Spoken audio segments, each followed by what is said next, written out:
Tom and Ollie's Big Kids Club. Tom and Ollie's Big Kids Club. Tom and Ollie's Big Kids Club. Tom and Ollie's Big Kids Club. It's all that shit stuff. Tom and Ollie's Big Kids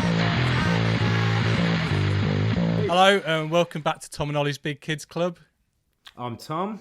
I'm Ollie, and we have a very special guest with us today, and that is... Lee Hardcastle, the claymation heart of darkness, the degenerate of YouTube.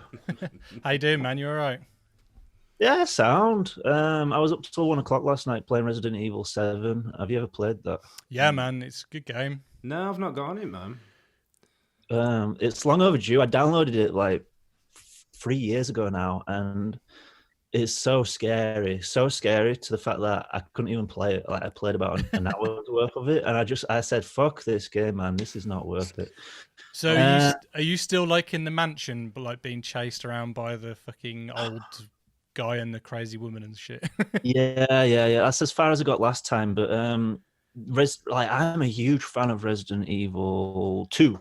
Back in the day, and they've remade that. And I was so excited about that. So when that came out, I got it, and then I'm new to the world of twitching as well. So do you stream it when you're playing it then? Yeah. I've just started. Fantastic. I've never done it before, but it's like when you start at home playing video games on your own, it feels a bit pointless, doesn't it? Like you think you sort of examine yourself a little bit, and you think, "Oh, what am I doing with my life?" Yeah, I think I could be doing some work right now, and then I just go down and do some work. Yeah. And so with Twitch, it just makes it a bit more like practical now, And so I've played through Resident Evil 2. The remake is amazing, and then I haven't finished the remake yet. I need to get on it. Man, it's so good. It's so good. I really recommend it. I was so surprised with what they did, actually. Like really surprised. Like one straight off the bat, one of the details I noticed straight away was like all the characters. Usually the Resident Evil games up until like 0.6 or whatever, the characters look like they're on steroids and beefy. Yeah, like Chris Redfield and all that. Like they're like exactly, man. And straight away, I appreciated what they did. They like made them like ugly, like made them look a bit more darky. And I was like, man, I love this direction they've gone in. Yeah. Well, I think that. Sorry, Tom. What are you gonna say? I was just going to say the camera's following as well. It's not like that fixed point camera anymore, is it? In the remake in 2, or am I wrong in thinking that? Oh yeah, it's not that. I mean, that was a really nice quality as well for the PS1. Just the way the cameras are fixed. Yeah. Like it makes it more disorientating and stuff, doesn't it? Like you kind of unaware of what's coming on the next screen as you approach it. Yeah. But yeah, this is over the shoulder. It's it was introduced in Resident Evil 4, if I remember right, when they brought out the GameCube. I like it. The amount of times I've played Resident Evil 2 on the PlayStation just to try and get like tofu, or was it hunk or something like that? And like because you had to do it without saving, and you had to do it within like 2 hours. I'd always get to the very end facility, and there'd be a licker that falls down from like a grating above me, and he would just like stab me right through the chest, and I'd just die. And I'd wasted 2 hours of my life just trying to get this fucking tofu. What a lovely game mechanic, just to piss you off. I know. Have you played the third one yet? The remake of the third one? No, I only just found out it come out, actually. I was like, fucking hell, they're remaking them all. I've been told it's not scary. I've been told it's more action, which is not what I really sign up for. I want my ghost house. I want my fucking spook. The third one was kind of more action, if I remember. But what was the one where they went to? Is it Africa or is it like? That's 5. Oh yeah, is that 5? Yeah, it's 5. That was. I think that was the last one I played. It got slated, didn't it? It was the last one I played, actually. It was in broad daylight, most of it. It was it was just a. I remember reading an article that were like resident racist, and I was like, oh. Oh god, yeah, I remember the. Yeah. Quite a bit of controversy about it because he's going to Africa just to blow away all these people of different colour, Yeah. 6 was where they tried to appease every fan. So you had like 3 characters. You have Leon, who's kind of, it was like more traditional Resident Evil. Then you had Chris, which was like the action, and then you had Wesker's son, and it became like a Devil May Cry kind of game, and it just did. I've never touched it. I don't know nothing about it. I just know that everyone will just like, nah.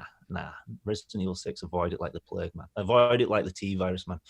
It's a bit like the films. I don't know what your view on the films is. Man, I love. To be honest, it's a guilty pleasure. I love them. Yeah. Really? Yeah. See, I like that one. It's like more post-apocalyptic. I really enjoyed that one.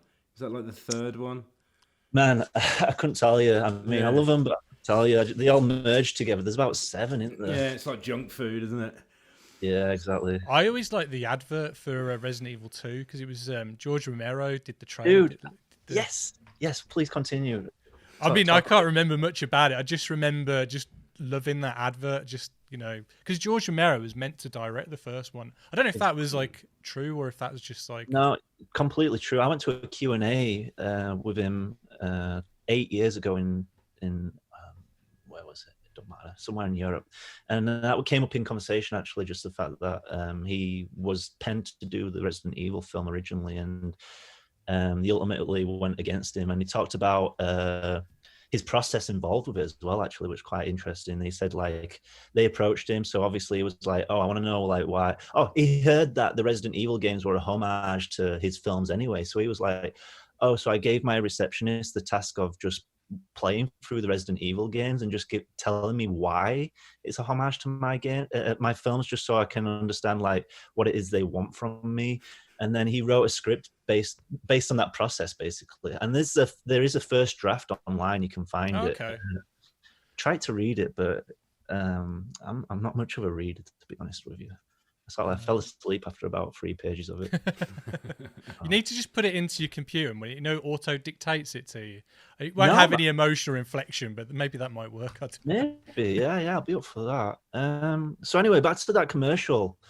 I remember when that first came out back in the day, because it was made for Japanese TV, and it was obviously unavailable to us Westerners. And the only way you could see it was like, I remember this like really tiny, dodgy MOV real player. file. Yeah. And man, wasn't it good? It's fucking great advert. And interestingly, last year I watched for the first time The Client. Have you seen that film? The Joel Schumacher? No. Yeah, Joel Schumacher. Yeah. No, Cracking. I've seen it. Yeah, it's good. It's Tommy Lee Jones, I think, isn't it? It's a great film, man. But the child actor in that, rest in peace, he's passed away. He was a bit of a troubled character, but he grew up to be Leon in that commercial. Oh, no way. That's a fun fact. So what are you working on at the moment? I'll give you a clue. No. Are you going back to the hamster store? What is it? Hamster Hell. Hamster Hell. This is where we're at right now. I remember watching those, like, what was it, like 2013, 12? I don't know, a while ago. Yeah, 2000. What happened was, there's quite a long story to this, actually. So a lot of people know me for Tears for Toilet, when I won the contest that was made for that, and we'll go into that later. And this short film, Tears for Toilet, blew up on the internet, and I got so much interest all of a sudden, and one of the interests was MTV. Wow. You interviewed the Beavis and Butthead director as well. It was amazing, man. So it was actually, I had a phone call with one of the exec producers from that film as well. It's the guy that does all the MTV films, like the Adam Sandler and Jackass and blah blah blah. I forgot what his name was, but yeah, he was, to put it blunt, he was blowing some serious smoke up my ass. And he was like, they were relaunching Liquid TV. Right, yeah. That's where Beavis and Butthead was like. Yeah, exactly. That's where it originally came from. And they were saying we're relaunching it. They didn't really make me a deal. I don't want to go into it, but basically they were asking me if I could flesh Tears for Toilet out, like make it into a series. And that never became anything other than just some ideas floating around in my head. And then they went away, and it was not going to happen. And I was stuck with quite a few ideas swimming around in my head, and that's where Hamster Hell came from. I was trying to make like an MTV-esque series, and I was thinking along the lines of Beavis and Butthead. I came up with 2 characters of 2 hamsters hanging out together, and so I made 8 episodes on YouTube, each with a new chapter title, and the hamsters were talking to each other. You had like a really squeaky one. It's like, oh, hello, I love you. And then the other one was my interpretation of what Quentin Tarantino sounds like, actually. Like, hey, what are you doing? Get out of my way. Do you know what I mean? Sort of like a bit of a boss. I'm not saying that he is like that, but it's a bit of a private joke between me and a friend. We used to do like this weird, bizarre Tarantino character between us, like, hey, fuck you. Like, I don't know, just get really aggressive. It's a really silly voice. And so that's what that was. And I put it on YouTube and didn't do very well. Nobody paid any attention to it. And sort of mulled over. That was in 2011, you know, back end, just before Thingu was. We'll talk about that again. Your defining moment, I think, isn't it? It's like it's plagued you. And so then I mulled over it and I looked at it and I was like, maybe I could, you know, I did like a typical Francis Ford Coppola, George Lucas, and said, maybe I can re-edit it together. And I just got rid of the voices and repackaged it as Hamster Hell. And suddenly it became a different animal, literally. It became a different beast. And that's the video that blew up, and that came out in 2012. So you're sequelizing it now, then you're going. Yes, yeah. Like I'd know, like, you know, I didn't really care. It's not that I didn't care for it, but it was like a done project in the past, and I didn't really feel like it needed a sequel or anything. But within the last year, there's like something that really sort of disturbs me about the internet and the way that people exploit animals and stuff. And with that in mind, it's like I've just got like the best idea for a sequel, you know. Okay, and then I got approached last month by a toy plush company, typically just saying like, oh, we want to partner with you, have you got any ideas for any plush toys? And I thought about it and I was like, I submitted the idea of doing the kid from Hamster Hell with 2 little hamsters in his hands, and I thought this is the right time. Like maybe I can do a sequel and plug it together and promote it and this, that, and the other. So yeah, the stars are kind of aligning at the moment, and I'm in a really good place at the moment where I can just do whatever the fuck I want. Like I'd have to worry about jobs at the moment. I'm like super privileged in that sense, and so I'm trying to, rather than work for other people, I'm just trying to use this opportunity right now to just do a load of personal projects and and try and figure out what I enjoy. It's like trying to discover my sexuality or something, like going on Pornhub and like thinking, oh my God, I'm really this. And so that's what's happening. Twitch is turning me on big time right now, and just entertaining people, giving audiences what they want. Like I really enjoy engaging with the audience. This is all stuff that's like slowly coming to me. Like, what do I really? Because you know, it's really easy to get bogged down with work and take on jobs that, you know, make loads of money and stuff, but you're doing it and you're thinking, fucking hell, is this what I wanted? Like, be careful what you wish for, because it's like, you might get it, dude. So yeah, I'm enjoying life at the moment and just sort of trying to give people what they want and entertaining the YouTube crowd and whatnot.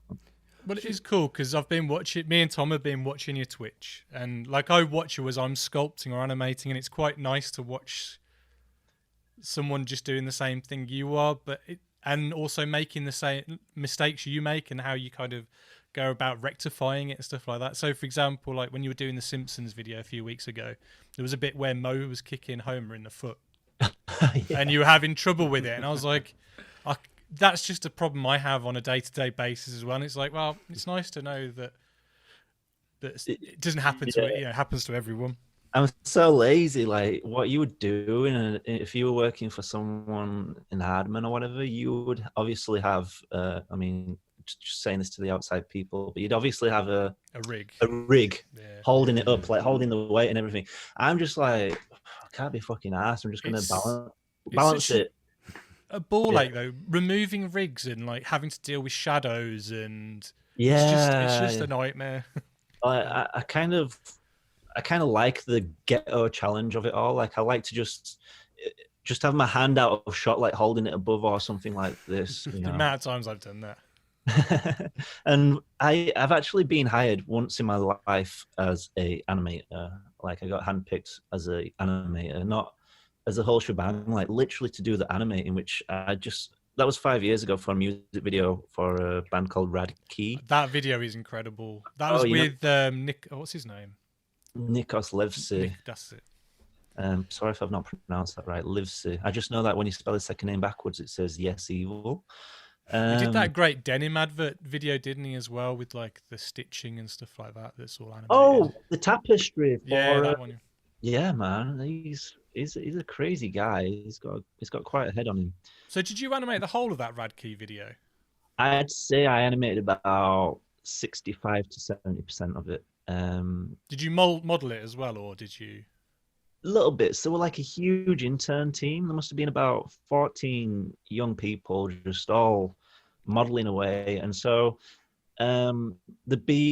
sometimes there'd be like another animator on set doing something that I couldn't do, like maybe like not that I couldn't do it, but do a better job of. So there was an animator there called Andy Biddle who has worked at Leica and Fantastic Mr. Fox, and he's done a million walk cycles. He just does them like that. And so when it came to like doing like a run or something, he'd do that because he's fucking good at it. And so in that instance, I'd just help out in the modeling department. So I did help out here and there, but mostly I was just animating. Yeah, where was it going with this? The one and only time that I got hired as an animator. Oh yeah, and that was like really daunting, arriving in an animation studio and just like didn't know what to expect. And the first day was like, right, there's Dragon Frame, these are all the models. A DP had set up the shot and everything. Like, I'm just so not used to this. And he's like, away you go, animate him. I want his head to come off and I want him to twitch a little bit or something. Just have at it. And I'm like, fuck, like I really felt that pressure, and just such a bizarre experience doing that. And so I come on this professional set, I guess, as an animator, and I'm doing all these ghetto things, just like propping it up with my hands and that, and everyone's looking at me like, who's this guy? Who's this northern monkey? Fuck, who the fuck does he think he is? But I guess like me and Tom, you've just created your own process that works for you, and I guess to like I went to animation school, but I've kind of forgotten everything I learned there because I just kind of then just started to do my own thing. But you're very like me and Tom, you kind of do everything yourself. So you edit it, you light it, you animate it, you sculpt it. Do you do your own music, by the way, as well, or? No. I know you get a lot of tracks from other people and stuff, but I'm getting into making music. The music situation. Let me think. I've worked with composers before in the past. My first experience was with a guy called Dave Andrews. He did Ghost Burger, and what else did he do? Oh, an Alien Claymation. My experiences with composers is getting better, but to begin with, I just didn't know how to go about it, how to direct it, and like I'd always give like to begin with, I'd send them the video and just be like, "Can you put some music on it?" It's like cool, and then they get the video back, and it's a completely different vibe to what I was going for. And I was just like, I was really precious about it, and I was like, "Oh man, I don't know what to say to the composer because he's put a lot of work into this, and it's not what I want, and I don't want to cost anyone any heartache or anything." And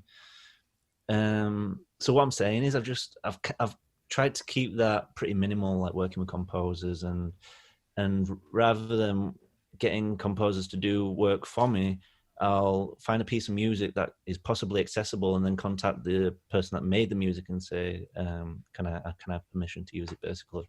Nice. So, but you're in a band as well, aren't you?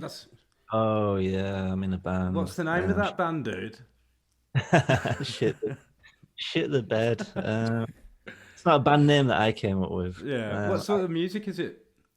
Yeah, I guess you'd call it thrash, punk, 4-chord wonders, like Municipal Waste or something like that. We like to compare. We like to draw a lot of influence from Bad Brains. That's nice.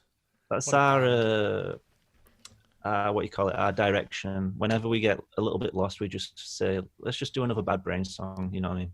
I tell you what, I bought a Bad Brains T-shirt the other day from Sports Direct of all places. That's terrifying, that stuff, man. I just typed in Bad Brains T-shirt on for shopping on Google, and it took me to Sports Direct. You can get Fugazi shirt in Hot Topic now, can't you? Oh God! Whoa! Yeah, I'm pretty sure you can. But I think what's his name? The main guy at Fugazi actually like funded some of the record label through it or something like that. I don't know what the truth in that is, but yeah. Right. My mum bought me a Ramones T-shirt for Christmas, and on the back label it's from Zara. I feel so like, I don't know, it's conflicting emotions every time I put it on. I remember because I used to teach as well for a while, and one of my students came in. This was about 5 years ago, and she had a Misfits T-shirt on, very similar to this one, but it said Misfits on the top. And I went, "Oh, wicked Misfits T-shirt." And she said, "Yeah, it's my favourite TV show." And I was like, "Oh, no. What the fuck?" I don't want to be that guy, but you know when you see people at a party, well, not even a party anymore. I'm too old for parties, but you just see young kids with like Nirvana T-shirts, and you're like, "Oh, you're not." Yeah, gonna be... I've seen Nirvana, like young kids walking around in Nirvana shirts, and it blows my mind a little bit. I'm like, what? It makes me feel like, because what I saw something on the internet, something about like, when we were kids in the 90s, Nirvana is as old as it is now to what Beatles were for us back then. Oh, shit. Oh, don't. Now, kids walking around with Nirvana shirts is the equivalent of us walking around with Beatles shirts when we were in the 90s. Oh, man. Yeah, that's hit home a bit, man. I tell you what T-shirt I want. Have you seen the T-shirt where it's Pantson and it says Nirvana underneath? Yeah, that's wicked. That's so funny. Funny T-shirt. So you recently put out your 4th Simpsons film, didn't you? So yeah, Simpsons. So what, like, talk to us about like the like how it all started, because obviously it's about 4 years ago you released the first one. We've got almost 5 years now. Shit. Yeah. What was the deal? It was a eureka. I have these little eureka moments where there's no doubt about it. Like I'm just like, wow, that's a fucking good idea, man. And this particular idea happened in the shower. It's always the shower, isn't it? Whenever you, I don't know. Bike rides tend to work as well. It's just whenever you're somewhere away from a computer or the toilet. That's yeah. A good one. He's not the right person there, yeah, man. Yeah, in the shower. I was in the shower, and I just, for some reason, it just clicked in my head. You're next, with the image of the 3 bullies from The Simpsons. And I just imagined the bullies from The Simpsons having the You're Next masks on. I was a little bit, at the time, I was a bit in touch with Simon Barrett, because we briefly talked about, I was really close to doing a segment on VHS Viral, actually, the third VHS film. I submitted a couple of ideas, and nothing prevailed from it, and that was that. And you know how it is, you just sort of like stop talking. It's not like you stop talking to people, but you just don't have any business with people or whatever. And so yeah, whatever, that was that. And so You're Next and Adam Wingard and Simon Barrett were quite on my radar as it was, and it was like mixing The Simpsons with that, and I was like, oh, that'd be a nice quick idea. Like when I'm between jobs and I've got time, I'm like, I like to keep my YouTube channel rolling, and I had 3 weeks. And I was like, I need something really quick, something really easy. So really easy. Built the Simpsons front room set. Got these characters with the 3 bullies, and then I was like, I don't even know what's going to happen. I'm like, I just want the family to get murdered. So the family sat there. I set the camera up. No storyboards, and I had an idea for the music. I was Moonlight Sonata, because funny enough, I first heard that when I played Resident Evil 1 a long time ago. Oh yeah. There's a bit where Jill Valentine has to play Moonlight Sonata, and I heard that as a teenager. I was like, wow, it feels emotions. I was like, that'd be wicked, like, you know what I mean? Like your filmmaker brain starts jogging. And so I've always wanted to use that piece of music, and I thought, yes, Moonlight Sonata, let's see what happens. And that was a pure like Lee Hardcastle being a fucking dickhead with plasticine. Like I I was just like, I need to get from A to Z, and what happens in between is the generic magic. You know, I've got 3 weeks to do this, and I was doing it. I had a studio in Leeds up Kirkstall Road next to the Emmerdale Studios, and I was sharing an office with the actor who plays Paddy in Emmerdale, actually, and he kept popping in and seeing the results every now and again, because he's a big horror fan, you see. And he was really funny. He's like coming in, he's like, "Oh, what's going on now? Oh, this is amazing. Oh, this is great, Lee." And I was like, "I don't know what to do about the baby. Should I kill the baby?" And he's like, yes, kill the baby, kill the baby. And I'm like, okay. You know what I mean? And put that on YouTube, and fuck, yeah, it blew up. It really blew up. And then yeah, it's got like 12 million hits. I think I was watching it this morning, and it's like 12 million hits. Man, amazing. On years ago now on YouTube, not YouTube, Facebook, it had like 20 million hits. Like, people just keep re-uploading it. I've seen another re-upload where someone put Suicide Boys on there, and that got even more hits. And there's like this culture of like, well, we'll talk about this actually, like people re-uploading content. The way that how you felt about that, man. I think it's cool. I think it's wicked, and people might look at me like, "Oh, what the fuck is it? What's, you know?" A bit like tape trading, say, with music back in the day. So, say you're sharing content, and it's just nice to have that reach. A little bit of that. I think it's cool if they modify it, they change it from what you did, and like do their own remix of it or something. Yeah, like that. I'm so into collages and remixing and that kind of culture. There's this one particular podcast that I like to listen to from a radio station called WFMU, where it's just like the most crazy mashups and mix-ups and avant-garde stuff. It's called People Like Us. And I just love it. I just love how fucking it does something to my brain. I'm just like, sends me into another dimension, you know. It's like taking digital drugs. So I love it when people do that with my work and have at it and do something new, like you say. And also, like, I admit, to begin with, in my YouTube career, because I set out to be successful on YouTube, set out to make money and have some kind of career, like started that as a plan, you know, from someone that didn't have any money at the time and stuff. And so like every little penny counted, and seeing someone re-upload my video and trying to monetize it like really upset me. I was like, oh my god, I'm not making money now. And then eventually it was like, if you can't beat them, join them. And so now it's like, I don't own the rights to Simpsons. I don't own the rights to Thingu or Frozen. You know, these, you know, I'm remixing. Like, I'm fucking a hypocrite, man. Like, chill the fuck out. Let the kids have the videos that don't even belong to me in the first place. You know, let's just be cool. And once I said that to myself, like, life became a lot enjoyable for me. Yeah. So, yeah, the way that I see it is that I'm guilty just as much as anyone that re-uploads my videos. Piracy and stuff like that, don't talk to me about it, because obviously I'm not at that level yet of having to deal with something like that as a filmmaker would, you know, torrenting and stuff like that. But yeah, that's my view on it all. Yeah, my friend, he's in a lot of martial art films, and like, what was he in? He's in Ong Bak. What is it? Ip Man 4 and stuff like that, and all of his films just. Yeah, his name's Scott Adkins. He's like a martial art actor and stuff.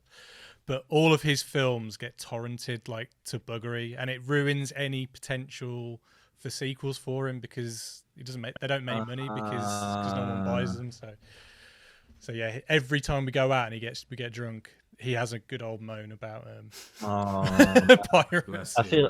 I can feel the pain of it, all the frustration of it. It's frustrating because, you know, there's obviously an audience out there that want it, but ironically, they're fucking killing it. Like, they're making it harder for themselves. Like, the more they do that, the more bullshit trash is going to come out, and, you know, and they're not going to get the stuff that they want to see. Basically, it's almost like a tipping community. It's like, if you like what you see, if you want to support it, tip. show some support. Like, it's not about giving a poor man donation. It's more about like, I want to see more of this, therefore I'm gonna support that, man. But interestingly as well, I feel like certain genres get pirated more than others, and that's down to classism. I think like poorer people are more likely to download films, and generally like the poorer people are into like certain kind of things, you know. My friend pointed this out to me, like in working at Forbidden Planet, there'd be like a certain class of people that'd come in and they'd be interested in is Chucky. They just want Chucky dolls, you know. Right. So what I'm saying is, it's quite interesting to see how this all works, and see, like, you know what I'm saying, don't you? I know what you're saying. Yeah, 100%. Yeah, like what you said about the tipping culture. Because I've always wanted to use what was the platform you used for your short film or your Super Zeros? Sorry, Ollie. Oh, me, I used Indiegogo, but which is okay. I mean, other than Kickstarter, you have to make 100%, don't you? Whereas Indiegogo, you can make less if you want to. But then on the downside is you make less for your film, so you're not going to meet. You're working your ass off to make the same film, but for less money. Yeah, I made that mistake. I did a Indiegogo like almost 10 years ago now, 9 years. It was to fund the Done in 60 Seconds series, which you're familiar with. I don't remember you doing that one. Yeah, man, it was like early days. It was just as I was starting out, and I was like, crowdfunding looks like a good idea. And I was offering to do like drawn postcards and give perks and whatnot. And I was trying to meet a $9,000 goal. And I actually got about £700. But the problem was, I didn't realize that you get that money and you've still got to make it. I was like, how the fuck does that work? Like, I've made all these promises, and it's like, I can't fucking deliver them. Like, I ain't got the money to do it. What's that expression? It's a champagne lifestyle and a tenant super budget. Yeah. Because the one thing that you did, which I kick myself every day for not doing, is after you did Evil Dead 60 Seconds, you made loads of 60 seconds. So you did like what? Exorcist, Die Hard. You did all those kinds of ones. I did my Ghostbusters one and then didn't make another one after that. I should have carried on doing them, like, because the more you do of it, the more people are going to are gradually going to start watching it, and then that's how it grows. But I'm an idiot. Well, yeah, man. And plus, speaking of the Evil Dead Done in 60 Seconds, I'd been to film school and I'd made short films and music videos, and I was a very hungry, very desperate individual, still am, to make video content. And I'd put this on YouTube. Like, I've been on YouTube since 2006, and I've always put stuff on YouTube, you know, like when YouTube came into the world, like, that fucking blew my mind. Like, before then, it was a VHS culture. Here's my short film. It's on VHS. I don't have a fucking VHS player anymore. It's on DVD. It's like, it's impossible, isn't it? And then YouTube came around. It's like, whoa! All you got to do is send a link, watch my video, and it was so cool. So what I'm saying is, I did that for 4 years, and I did the Evil Dead Done in 60 Seconds purely for the Empire Awards. It was purely for the Empire Awards competition. And I put it online. It went viral, and it was the first time I ever experienced that. Like, people, like, I was getting emails. I got fucking emails from the director of photography from the Evil Dead. Like, I'd been an Evil Dead fan my entire life. Do you know what I mean? And I was like, wow, like, I've cracked something here. Like, a light bulb went off. I was like, this is it. Like, whatever I didn't even realize what I did. It was like, what the fuck have I done? Like, plasticine, horror, blood. I was trying to figure out what the ingredients. It's like, it's like, there's a cow here. I'm trying to fucking milk it. And yeah, but you did the right thing. I, on the other hand, didn't do the right thing. Did it? I mean, what was your experience from that? Like, did you get a lot of attention? Did you get loads of views?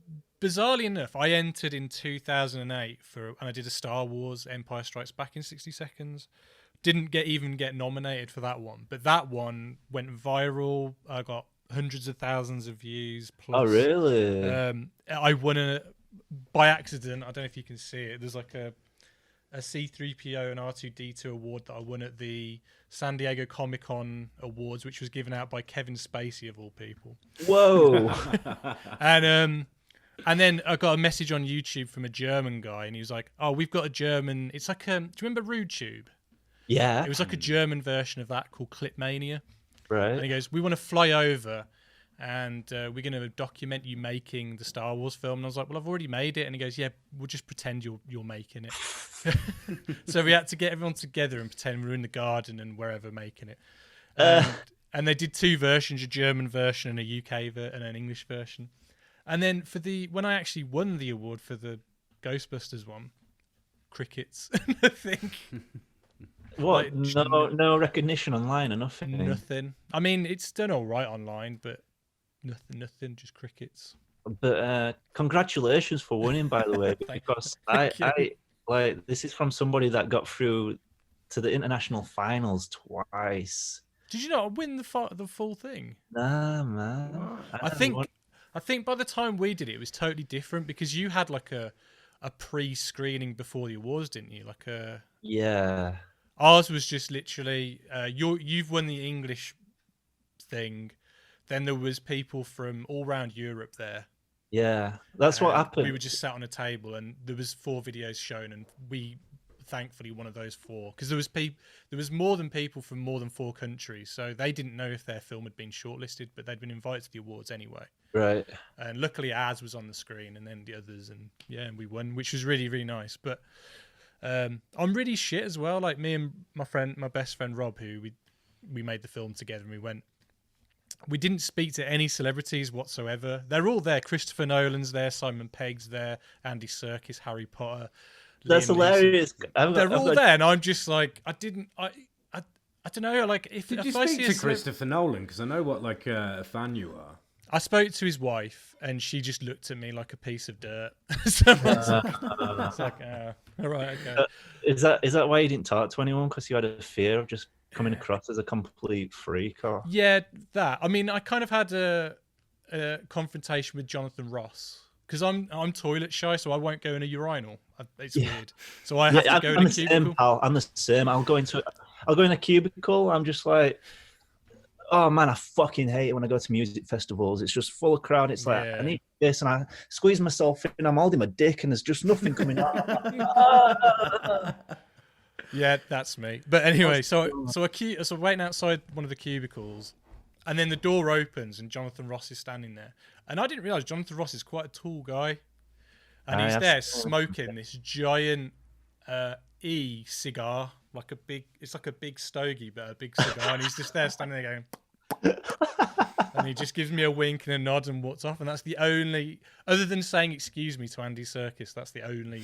Oh no, I did bump into Henry Cavill, who played Superman, and like a twat, I went, "Oh, sorry, Superman," because I'm. No. And I was like, and I just turned around. I was like, "Oh, what did I say that for?"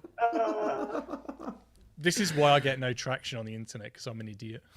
Man, I'm with you there. I mean, I've got a different experience to you. Like, I was 2 years in a row, and it's like some kind of weird lucid dream. You turn up to this event, you don't feel like you belong there, and it's like all these like fucking Gwyneth Paltrow and that walking around. You're just like, what the hell, man? And I couldn't resist. I'm just like, yo, can I have a photograph with you? You know what I mean? Yeah, I was just I don't care, man. I'm just like, fuck it, whatever. I've never been in that position before or experienced any kind of success in my life before, and all of a sudden I'm just walking down the red carpet with all these Hollywood stars, and it's just so bizarre. I had a weird experience with Christoph Waltz. It was pretty soon after Inglourious Bastards, and he was there, and I was smoking at the time, quit 4 years ago now, and I just had a fag outside. 1 week for you, Tom. 1 week for me. Wow, well done, mate. It's a long week, innit? I was coming back from smoking, and I was coming through these doors within the hotel, and Christoph Waltz was coming through the same doors, and I didn't realize. I looked up, and we both looked at each other, and it was like this weird exchange of like, "Oh, hi," and he went and shook my hand as if he knew me or something, and I shook his hand back, and I was like, "Hey, I'm the claymation guy that made the Evil Dead done in 60 seconds." He was like, "Oh, right, okay." I was like, "This is really embarrassing, but can I have a photograph with him?" He's like, "Oh, yeah, this is embarrassing." I was like, "Great." And yeah, that was it. But I don't know if he thought, because I think he was leaving. I don't know if he thought if he was anticipating someone to come meet him, or if I was a taxi driver or something. I don't know, but that's what happened. That's a good way to meet celebrity. Hang outside the back of the award ceremony just with like That's cards called saying, stalking, Ollie. Yeah, I know. Mate. So like at the beginning of the award ceremony, I'd go outside and have cigarettes in peace. There was no one out in the back, and I had a cigarette with the guy. What's he called? The guy that's in. He was in About a Boy and Skins, and now he's in the X-Men. Oh, something Holt. Nicholas Holt. Yeah. He's such a small little dude. I'm having a cigarette with him like it was fucking middle of next week or something. And by the end of the evening, it was like word of mouth must have got around, and all of a sudden there was like loads of stalkers around the smoking area, just going fucking manic. And who was there? What's he called? Way Winston. Way Winston was literally like huddled as tight as he could against this little corner, smoking a fag. And there was this guy like just a meter away from him going, Ray! And I was like, fuck this, man. Can you imagine? I don't understand people's reaction with celeb, like why people have to go. Like it's all right asking for a photo, but like I do. It's emotional instability. It's adrenaline. It's fanboys, and it's all this fucking stuff going on. And it's just like this. It's now or never. It's do or die. I think a lot of this goes on within people. I do get it because I've been there myself. You know, going to the award ceremony and stuff. It's like, I can't resist this. I'm just going to ask for a photograph. I mean, me and Ol got to. I had a bit of a fanboy one. Me and Ol got to interview Tony Iommi and Geezer Butler from Black Sabbath. Oh, and, right, cool. Like, I'm a massive like Black Sabbath fan, and I just remember just like him walking in and just like, nearly shitting myself basically. But it's like, yeah, your vision glazes over or something. Like you literally get starstruck. Like whatever that means. It's like it's on par to an orgasm or something. It's like, my knees are weak. Do you know what I mean? I was kind of put at ease though with the Black Sabbath thing, because when, I don't know if you find this, but when older gentlemen, they get older and they get skinny and a bit small and a bit frail, but yet they let their hair grow long and they're still trying to maintain that rock solid hair. They look like your nan. So they look like a frail nan. Like, and you kind of, it's like, so when we were chatting to Tony Iommi, I was like, feels like I'm chatting to my nan right now. This is really weird. And they're like, yeah. But like, none of the questions, because we had to ask specific questions because they opened a Black Sabbath museum in Birmingham, so it all had to be like towards that. Right. But after that, that's when they opened up and would tell you all the fucking nasty stories that really happened when they're on tour. Like when they painted Bill Ward, the drummer, they painted him with gold paint and then lacquered him, and then he went into shock, and that he had an anaphylactic shock. They Whoa. were stopping I can't remember the name of the paint company, but they were stopping in a mansion that was like owned by this paint mogul, and they found all this paint. Painted him while he was asleep, and then they thought, I think he was tripping on acid or something at the time. Yeah, as well. and fuck it, what should we do next? Let's lacquer him. But obviously, your body's an organ, and it couldn't breathe. Yeah, it needs to breathe. Yeah, and man went into anaphylactic shock, and Tony Iommi had to apologise to Bill Ward's mom. Can't imagine like Tony Iommi apologising, but yeah, didn't have to terps him down as well. Terps him, yeah. Oh my god, so funny. Yeah. So going back to your Simpsons videos, because there's 3 more, and I'm guessing you're going to do more because there seems to be like reading the comments, you've got a lot of fans. How's that feel to have fans? You've got fans of your work. That's man. Nice. Yeah, it is a good feeling, especially when people are demanding it. Like I've got so many people demanding it. I've got loads of people demanding me, like, I've got different sources of fans. It's like, I want another Spook Train. I want another Simpsons. I want another Hamster Hell. I want, you know what I mean? And the thing with the Simpsons was, oh man, I went to, the Simpsons, right? that went online. It did what it did, and I could see like how hard it hit people. Like it really, really seriously hit people hard, and it was almost. And then I did a screening with Adam Buxton, name drop, with at the South Bank. I did one of those bug screenings, and that was funny because usually when you do something like that, you give someone the content that you want to show. But with Adam, he was just like, "Yep, well, it's going to be chilled out. Let's just get the laptop open." And we just sat there with a full crowd, and he just gets all my videos up, and he just does. I said to him, "Don't show the Thingu video because I got into trouble for it, and I signed a document which said I can't show it publicly." And he's like, "Oh, yeah, fair enough." Next thing he's like, "Get the Thingu video up like that." I'm like, "Okay, cool."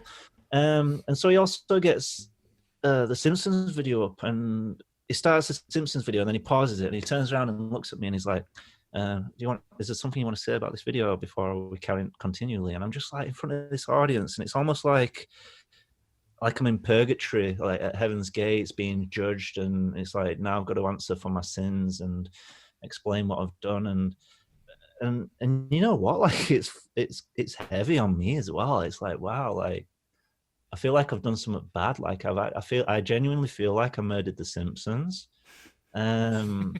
I know that sounds weird, but it's true. Like I feel like I fucked some people up, and I was going through a bit of a troubled time behind the curtains prior to making part 2, and I just needed to like do something for I just needed to ride my episode that I was having at the moment. I was like, I need to just dive into a project, and this whole Simpsons thing was just something for me to focus on and sort of engage with emotionally, like divert all my other emotions that were going on at the time and put it into this new thing. And so then I just began what's now known as the Simpsons series.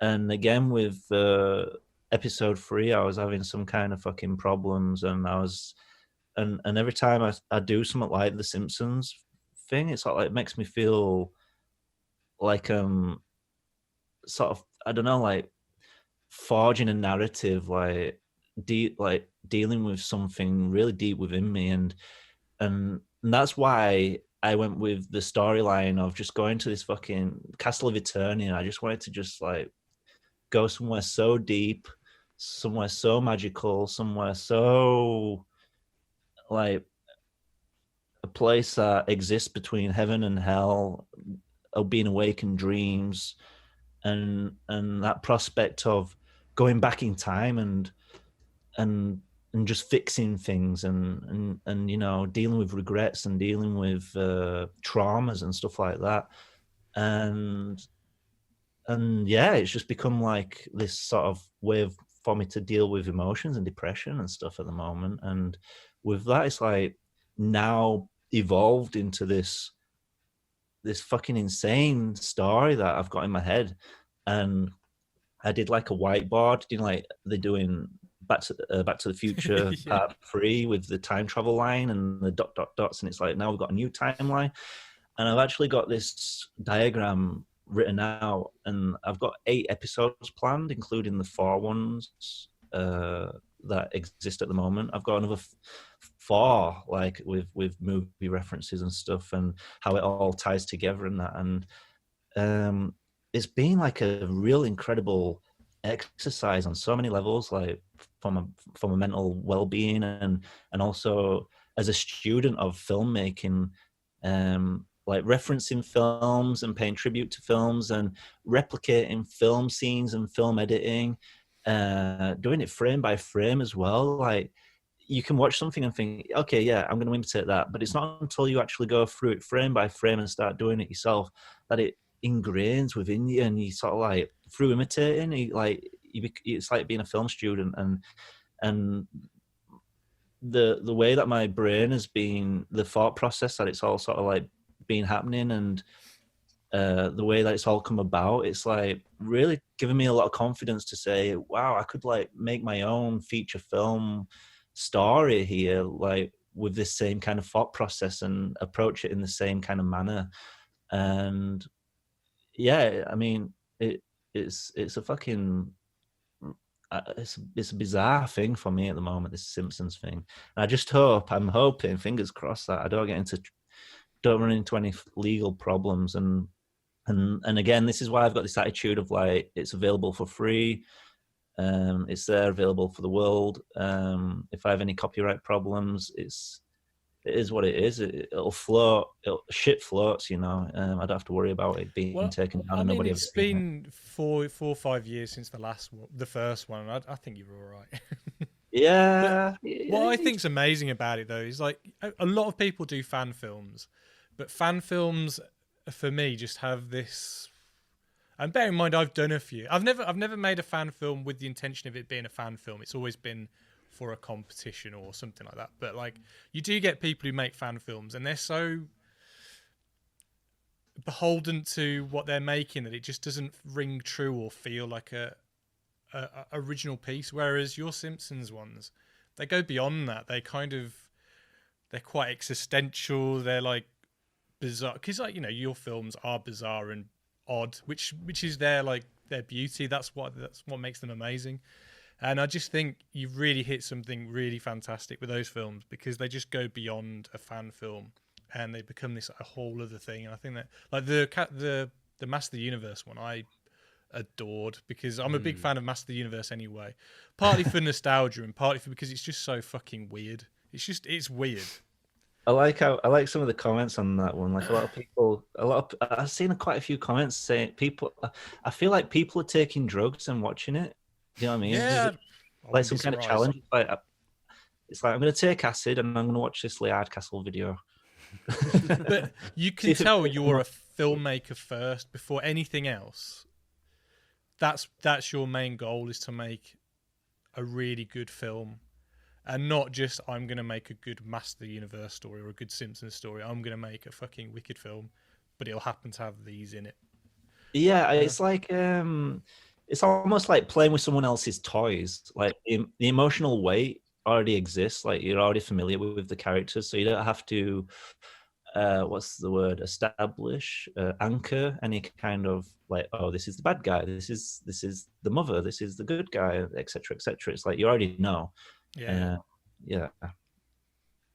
So good, man. What was else I was gonna? Yeah. So what's going on with Spook Train then now? So yeah, Spook Train. This is so frustrating because I get asked all the time. I mean, Sorry. No. I'm happy to answer, but it's like I'd like to answer the fans. Like it's the fans that keep emailing me, and it's like I do respond to them and tell them, but it's like, man, I need to put like a frequently asked questions up here or something. So, 2014, come up with this great idea, didn't I? A horror anthology film. I thought it'd be a piece of piss to make, because I felt confident making short films, and all I needed was a good idea for a wraparound story, and that's when I came up with Spook Train. And I was like, okay, Kickstarter, because I learned my lesson from Indiegogo. It's like, if it doesn't reach its goal, it doesn't get made. Simple as. So I did that. I had a goal of £40,000. It got like 12, didn't reach its goal. That's it, it's done. I remember being on the train to work and you launched it when I was on the train. I was like, so I was like, I donated. Oh, thanks, man.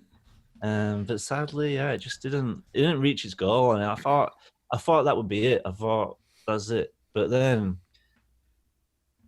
people just kept asking me for it, and it's like, how can you keep asking for it? I ain't reached the goal. Like, this is what are you missing here? Like, what's the deal? You know what I mean? It's like even worse than Indiegogo. I ended up with no money and I still got to make it. Because that's the thing. Once you've got the idea in your head, it doesn't fuck off until you make it, and even then, it still probably permeates in your mind. Yeah, and then I was like, okay, you know, is it being so independent and everything, and the way that my life and career has worked out so far, it's like, maybe I can just do it on my own. Like, we can figure this out. Like, just take 3 months a year off to make a portion of the film, and then do work in between that, and do that for 10 years, like 10 minutes each year kind of thing, or even less than that, like 8 minutes a year for 10 years. If you start this mountain now 10 years time you'll be at the top of it. That's what I said to myself. So in 2015 I did an episode. I did what's known on YouTube as Curtains, Room 1. And then is that 2015? Jesus Christ. No. I made that in 2015. Released it in 2018 because I was at this mind state of I'm gonna keep it on ice. So I did this short film, Curtains, kept it on ice. 2016 comes, next segment, next 3 months, gonna make what's now known as Cell X. Make Cell X takes 3 months. And 3 months of being in the dark, not communicating with fans, not letting people know what you're doing, like not being able to share anything. It dampens the whole YouTube vibe of what I'm about as well. Like, it distances myself. I'm not making any money, and because I'm not present, it also stops work from coming in. Like, it stops people from saying, "Hey, can you do something for me?" Because I'm not present anymore. It's like, where's he gone? So yeah, it's 2016. Another 3 months have gone. 2017 comes around, and by this point, I ain't got any opportunity to take any time off. Like, I've got to work. 2018 comes around, same situation, and then, like I said, I was in a bit of a bad place towards the end of 2018, and I had this burden of this Spook Train film that wasn't going ahead as planned, and I had the 2 shorts, and I had a bit of a revelation with myself where it was like, well, you know what? I've achieved what I've achieved with my career through putting content for free on YouTube, and by quote unquote proving myself as capable, as able to make content that people enjoy. And it's through the popularity and people watching it and becoming fans and supporting me that I've been able to become privileged and successful and able to gain work. And with all that said, I was like, yeah, fuck making a film. Like, it just don't make any sense. Like, what am I doing? It does because everyone's got the same idea. It's like, I'm going to make a film and that's it. It's like, well, what's the plan after that? Like, it might not even make any money. It's like, it wasn't financially, it wasn't a good idea for my career, basically. It just wasn't, I wasn't able to, I just felt like it was a better plan to give it to people for free.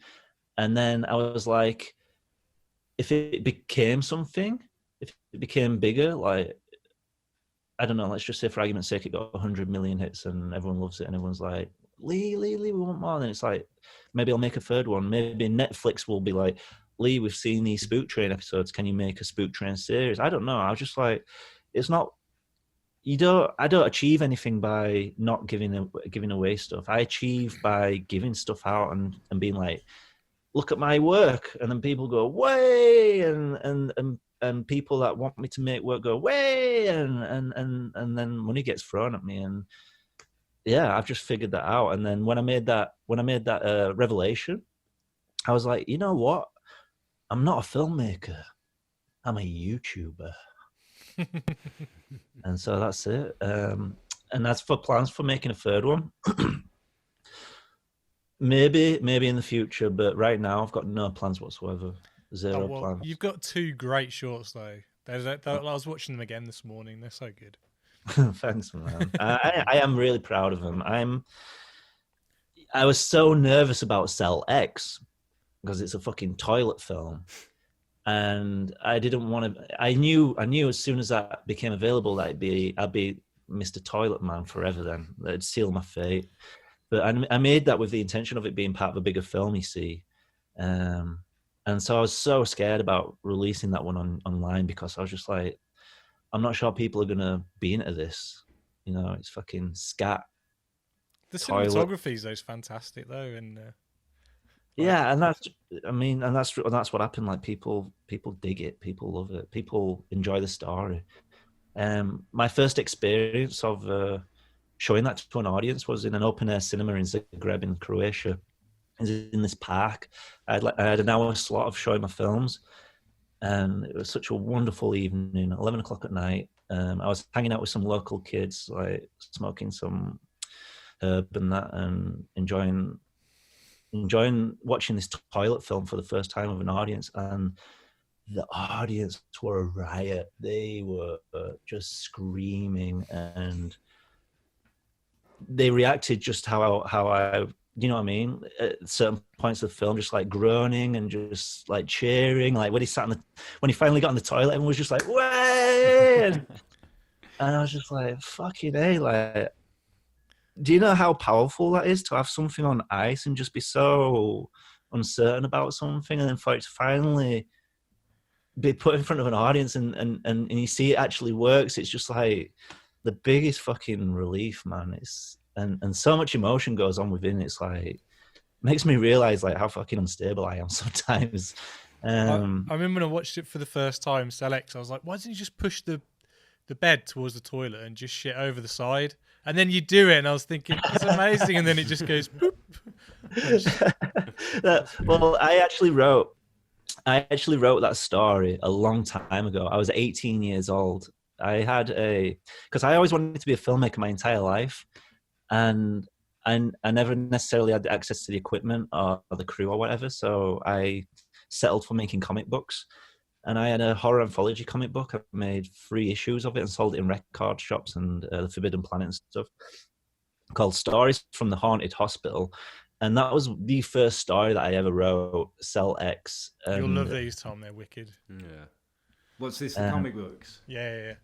What, have you actually seen these I've seen some of them, because my friend lives up in Leeds. I don't know, do you know James Rayner? I think you went to uni together. Yeah, I wanted to talk to you about James Rayner, actually. I had a suspicion that you guys were connected to some degree. James, love you, man. We're not really friends or anything. We don't know too much about each other personally, but I do see him pottering around. I see him in the HMV section every now and again, browsing through the, before I went to film school, even, like, I think I was 16, I come across James on the internet, and he blew my mind, just what he was doing, like making these silly films with killer sandwiches and stuff. And he was my vibe, completely my vibe, and really inspiring. He really inspired me. And I later bumped it. Yeah, we were in film school, not necessarily in the same year, but we bumped into each other. It was the first time I saw him, and we bumped into him in a lift. And I was like kind of starstruck. I was like, oh my God, it's that guy. And then over the years, I like to check up on him, see how he's doing on the old YouTube and that. And I've noticed that you two guys did words together and whatnot. Yeah, well, I've known him for about 15 years now. We kind of met on the Kevin Smith message boards back in the day. Yeah, and like he's just always helped me out on bits on my films. And I remember going to your uni, and he did a film called The Throne, where this tentacle thing comes out of the toilet. Yeah, a fucking toilet. I mean, and this is like I built the puppet that comes out of the toilet, and that's pretty much Cell X, isn't it? I mean, and I swear to God, like I fucking swear on my mum's life, I never saw that film. Never. I know what I just said, and a huge inspiration, but that was just pure coincidence, absolute pure coincidence. I think things coming out of the toilet is a fear that everyone has. It's like it's not like a new thing. We've all feared of something. But now that you brought that up, I remember seeing that shot, and obviously it's like, yeah. I remember him having to smuggle me into the university, because obviously I didn't go to that university. I went to Wolverhampton, but what, in the Millennium Square? Yeah, the lecture. That's a cool little building. He did another one in there that had makeup all over me. It's called The Book, and it's like a H.P. Lovecraft thing. Yeah. And I was made up into this flipping demon, and they made me up at like 10 in the morning with these fingertips on and things over my eyes and over my like a full head piece, and I sprayed my whole body. And then me and 3 other guys who were all made up, we all got onto set, and we're like, we're ready to film. Like, we're not ready yet. So we had to wait for 7 hours in this of suit. Typical fucking student film scenario, that, isn't it? Have you ever watched the making of the Poultrygeist film, where they leave that woman for about, I don't know, like half a day just in the whole poultry outfit? You know, the trauma film? Yeah. Oh man, she's crying, everything. Yeah. Oh no. Yeah, I'm Lord, surprised. I'm surprised you've never had a run-in with Lloyd Kaufman in the past, or have you? Or Nah, man, I've never crossed paths with that guy. no, Nah. I don't. His films look a bit. I imagine he's a bit insane. a bit. Yeah. Yeah, he's batshit, isn't he, man? Yeah, the one video of yours that I really love as well is the Tech Noir music video. That was a rad video. That was. Yeah, man, that came out so good, didn't it? Yeah, that was a good one. I mean, I can take a lot of credit for that because a lot of it was my ideas and me making that, but it was a collaboration between me and Gunship because they approached me asking me to make something like that, like, you know, cyberpunk. It was a really interesting collaboration in the way that when people approach me and they ask me to do a video, it's like we have to sit down and sort of establish what do you want? Like, how much gore do you want? Like, how violent do you want this to be? Do you want them to look, you know, whatever, and what's the vibe? And Gunship had a very specific vibe. They were riding off this, I guess you call it the Kung Fury stuff. You know, oh yeah, like, yeah. It exploded, didn't it? It just took off like this. Apparently, they've got Arnie in the feature film for that. Apparently. What is it? I've not made a feature film. No, they're making one now, and it's going to have Arnie in it. Wow, it's a bit long overdue, that, isn't it? I know. I think they missed the mark maybe a bit. I don't know. Possibly, because it's been about 5 years now. It was just a trend, wasn't it? Like, everyone just seemed to jump on it, like synthwave, and I think it opened the gates to like vaporwave and this, like, so many genres and stuff, and now it's evolved. Like, it's gone from being a gimmick to something a bit more serious now. Like, people are really into it, and that's what Gunship was. It was like a serious Kung Fury, and yeah, they gave me like this whole spiel on the phone about what kind of video they wanted, and it was all about nostalgia, and they were just like talking about VHS cassette tapes and this, that, and the other, and basically it was almost like they vomited on me, and then I took their vomit and sort of like dissected it and just made like a nice little pattern with it. I was like, there you go, it's Gunship music video. And I was going through a phase at the time where I was like trying to break into live action filmmaking as well, and you know, trying to make stuff look really, really professional as well.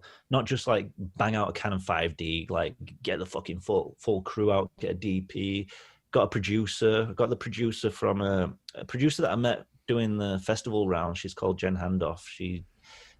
Her most popular one was one called Borderlands. It's a found footage. Oh yeah. Film where they go in the church, and it's got a very peculiar ending. I don't know if you remember it. But anyway, she produced the live action stuff on that Tech Noir music video. We had a studio, had a DP with cameras that they used to make James Bond movies on. Spent about £4,000 just renting equipment and hiring people, and yeah, the final result of that Gunship music video, the live action stuff. I'm more proud of the live action stuff actually. It was like my first adventure into like trying to make something that had high production value, you know what I mean? Like serious fucking filmmaking. Who are the people you cast in that? Because I've noticed the one guy, he's been in a few of your shorts, hasn't he? Like the Pez kind of the most expensive spliff. That's the one. That's Jordan Ramuth. I like to call him Ramuth. He's the lead singer of Shit the Bed. Ah, okay. We've known each other since high school. I was his housemate very briefly in 2015. He took me in like an injured animal for like a few months. And that's why, 2015, that's why we did that Spliff video together. That's why he's in Tech Noir. We were just living together, and he's very keen to be not that he goes to acting classes or does much acting, but he was keen to offer himself as an actor, and he's got some natural acting chops. I'd love it if he actually took some lessons up and took it a bit more seriously. But yeah, that's Jordan. He's quite. I feel like he's quite entertaining in front of a camera. He's got a particular look that I He wish he'd go. reminded me of someone, but I can't think who. He's got like big. For me, he's just got like these big fuck off eyes. You know what I mean? Just like he looks like he's taking MDMA all the time. Like. So who else was in that video? I know there was a girl in it. Yeah, because man. Valerie Fox, spelt with 3 X's. Oh, hang on, what? What? You're like, what? She was in the tabloid papers about 4 years ago, for a scandal with Nigel Farage. What? Really? So she's an adult porn star, Nice.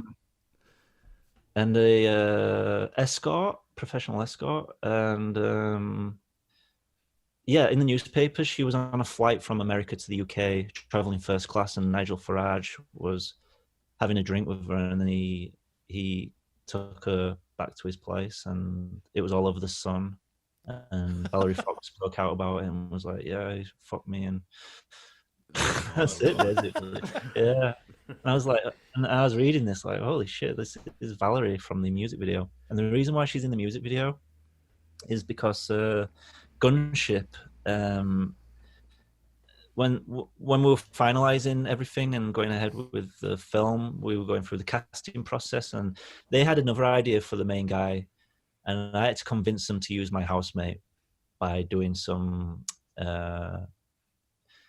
did some images of him like wearing the outfit and stuff, sat at home, and some photographs, reference images, sent that to him, and they were convinced then. And then they were like, for the girl, do you mind if we use this girl? She's a porn star, she's never done anything but porn before, and she'd like to do something else. And I was like, yeah, why not? I don't know what their connection was with him. I think with Valerie, I think it was something to do with a record label knew her or something. So she came all the way from London up to Leeds. It's quite a trek, isn't it, from London to Leeds? Yeah, and she wasn't even she didn't ask to be paid. She just wanted to do it for free, and she was very humble. She didn't have a lot to say. She just turned up on set, did what you know what I asked her to do, and yeah, she was quite pleasant, very easy, and that was it. Just really straightforward stuff.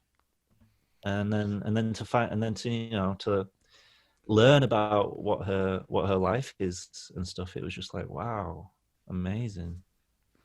Because you also got to work with Alison Lohman, didn't you? Is it Alison Lohman? Yeah. Yeah, amazing.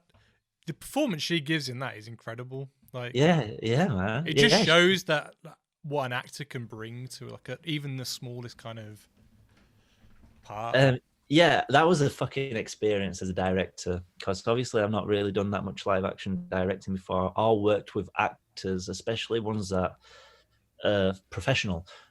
And I came into contact with Alice because my friend Jen, who produced the music video for Gunship, she was producing a short film for Alice Lowe in Yorkshire, and they were filming in where were they filming? I forgot, this abbey somewhere. And Jen put a shout out on Twitter like, if anyone's available in Yorkshire, we could do with a runner. And I was like, I'm available. I had no idea that it was an Alice Lowe production. And when I turned up, it was Alice Lowe. I was like, wow, this is amazing, like getting to work with some talent here. I think it's because I worked as a runner that Jen was able to have some leverage on Alice, you know what I mean? And be like, oh, Lee wants to make, because I had access to this set in YouTube. YouTube was doing this thing to support YouTube creators by doing this Halloween event, like make a horror film in this set that was being put up in the YouTube headquarters in London.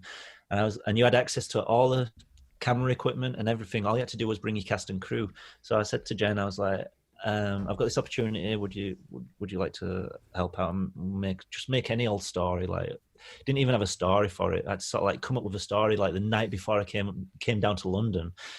like I had this storyboard. It was like 16 panels, and I turned up on the set with Alice there and stuff. And Alice agreed to do it. I'm so grateful for agreeing to do it. And I really appreciated her attitude on set. Actually, she didn't hold my hand and was like, "Oh, this is your first time directing," like blah blah blah blah. She was just like, "What the fuck are you doing?" Kind of, not literally saying that, but like, I obviously not worked with actors before, and she was just like asking me questions, and I was like, my responses, I remember it was so funny because I'm so used to molding plasticine. Like, I wanted to literally just stick my thumbs on her face and like push her eyebrows up or something. I was like, can you do this with your face? Like, can you have like this expression? Like, and I was doing this, and she was just like, look, you can't just tell me to do that. I need to react on emotion, like whatever comes afterwards. Like, that's me as an actor. Like, you got to tell me what the fuck's going on, what I'm meant to be kind of feeling, blah blah blah. And I mean, all that stuff kind of goes without saying, doesn't it? I mean, it doesn't take much imagination to think that's what a director does. But obviously, I've been working with plasticine, and it was all a bit of an experience for me. Well, I guess actors don't like being given line readings, do they? They don't like being told how to say something. Or I was going to say, Kevin Smith's a big one for that, isn't he? They don't like people telling you how to do something. So I guess they like to kind of find their own way there by you as the director kind of setting the scene, I guess. And the way you set the scene is how you then get the reaction from what you want, I guess. I mean, I love what you said there about wanting to push your thumb. That's tickled me, that as well. I've been there with actors, and you're thinking, oh, if you just do this, and I'm trying to verbalise it, but I can't exactly say it, but I could show you. Can you make your voice sound a bit more funny, like you? I don't know. Just cover their heads in plasticine, and then just yeah. Because you didn't you like work briefly with Ben Wheatley a bit or something, or? I never worked with Ben Wheatley. There was a moment. We had a moment. Ben Wheatley's a guy that I've not spoken to in years, and he approached me. He approached me before Kill List came out. So it only a while ago then. Yeah. This is 9 years ago now. And he approached me with an idea for a film that I had because he was so blown away with Tears for Toilet. He was just like instigating about my setup and everything. And at this moment, I wasn't even established. Like, I wasn't even making any money. Did he have a segment on ABCs of Death? Yes, he did. I think it was U is for Unearthed, or E is for Exhumed, or something like that. Fuck. Anyway, he approached me with an idea, and he was dead keen for doing this particular film idea, which he's talked about online at some point. He has mentioned it online, so I can talk about it. It was called Mega Evil Motherfuckers, like one word. It was like, have you seen Ricky O, the story of Ricky? Yeah. It was kind of like a plasticine version of that, I guess. Have you not seen that, Tom? No, I was going to say I've not seen that. What's that then? Whoa. It's good, man. Fuck. It's violent as fuck. Right, okay. It's a joy. It's an absolute joy. The story of Ricky, man. I've seen it a few times now. It's ridiculous. What is this? So is it a film, or is it an animation, or is it... claymation. It was a claymation. Yeah. And the story of Ricky, you mean? That's a live action. Oh yeah. No, that's it. Yeah, I was asking about the story of Ricky. Sorry, man. Story of Ricky. It's a what country was it made in? It was Asia of some sort, possibly. I want to say Japan, but I could be wrong. It was made in the very, very early 90s, I reckon. Was it? Anyway. You carry on. based on a manga comic book series, and we spoke for a couple of years after that. Like, we'd bump into each other doing the rounds on the festival circuits and stuff, and he was up and coming with his own career at the time, and I can only speculate here, but 91 and it's Japanese. 1991. Yeah. Sweet, man. I got it both. I can only speculate here, but I'm just guessing that he went on to do better things. Like, he blew up. He's doing Tomb Raider 2, I found out recently. They're making Tomb Raider 2? Yeah. And Alicia Vikander. Yeah, and he's directing it. Oh, shit. I never even saw the first one. I haven't seen the first one, man. But I'm gonna check it out now. I'm like super intrigued. Because actually, I like the rebooted games. I thought they were quite good, actually. Oh yeah. Yeah, they're all right. Oh, I remember them coming out, but. You got one bundle, didn't you, with the Xbox, I think, and I really enjoyed that first one, man. Thought it was great. Yeah. Oh, have you played The Last of Us 2 yet, Lee? I've got it. I was intending to play it on Twitch, actually. You know, part of my whole fucking becoming a Twitch sensation.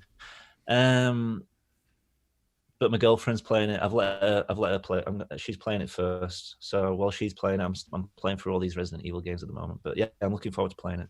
Is she telling you what's going on in the game, or is she? No, she's not. But that's good because you should experience it for yourself. I've tried to dodge so many spoilers with this game. I've come across a spoiler. I've had a spoiler already. Don't say it just in case we haven't got there. No. Trust me, I won't. Do you know? I had a little bit spoiled, and it was just a thumbnail on a YouTube video. That's all it was, just a thumbnail, not clicked on anything. But you're like, really? Well, you can do that by not even looking for a spoiler. Like I was just scrolling YouTube, and this Ghostbusters Afterlife thing popped up, and it spoiled a moment in that for me. And I was like, well, I didn't want to see that.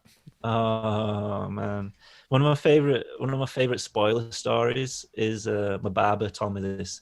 He went to go see the new Star Wars film with, you know, when they relaunched it with the one that was like A New Hope. Force Awakens. Yeah, spoiler alert, everyone. Spoilers, if anyone's not seen the fucking Star Wars film.